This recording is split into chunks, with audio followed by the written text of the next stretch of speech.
My dear దొంగ 1 hour 45 minutes run టైమ్తో ఆహా ఒరిజినల్గా డైరెక్ట్గా ఓటీటీలో రిలీజ్ అయింది సినిమా.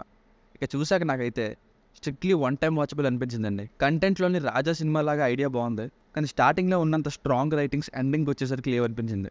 ఎప్పుడో దొంగ ఎంట్రన్స్ అప్పుడు ఒక 10 నిమిషాల కాన్వర్సేషన్ చూస్తేనే అర్థమైపోయింది చివరికి ఇదే అవ్వబోతుందని. ఎంత చూసినా తరగట్లేదనే ఫీలింగ్ వచ్చింది. వన్ లైనర్ జోకుల కోసం చూస్తానంటే ట్రై చేయండి. ఫ్యామిలీతో చూడొచ్చు అంటే ఒక చోట లిప్ కిస్ ఉంది, అది తప్ప మిగతాదంతా చూడొచ్చు.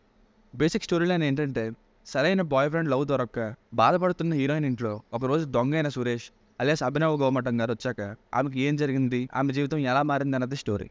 ప్లస్ పాయింట్స్: ఒక దొంగ ఇంట్లో పట్టడం, అతనితో హెల్తీ ఫ్రెండ్షిప్ చేయడం. ఈ పాయింట్ని రాజా సినిమాలో సౌందర్య గారు, వెంకటేష్ గారు రోల్లో చూసాం already.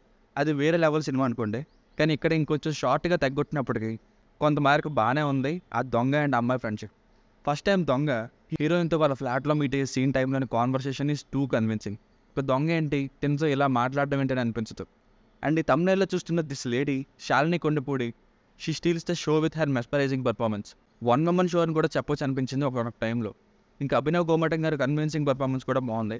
Heroine boy friend Vishal రోల్లో చేసిన యాక్టర్ కూడా బాగా యాక్ట్ చేశారు. అండ్ వన్ లైనర్స్ కామెడీ కొన్ని చోట్ల ఆకట్టుకుంటుంది. సెకండ్ హాఫ్లో ఒక సాంగ్ బాగుంది వినడానికి.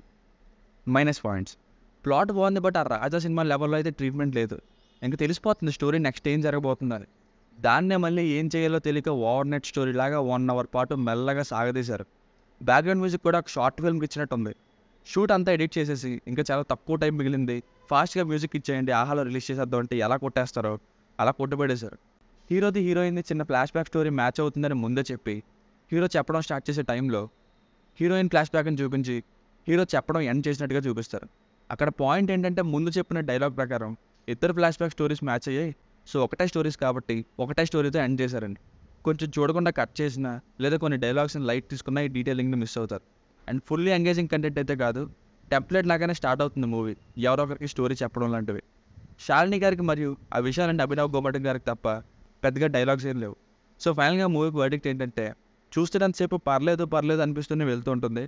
అందులో ఒక పాయింట్లో ఎక్స్పెక్టెడ్గా మారడం వల్ల అందులో ఫీల్ గుడ్ ఎలిమెంట్స్ పెద్దగా లేకపోవడం, అట్లీస్ట్ ఆ దొంగతో ఇంకో 2 ఫీల్ గుడ్ సీన్స్ పెట్టినా బాగుండేది.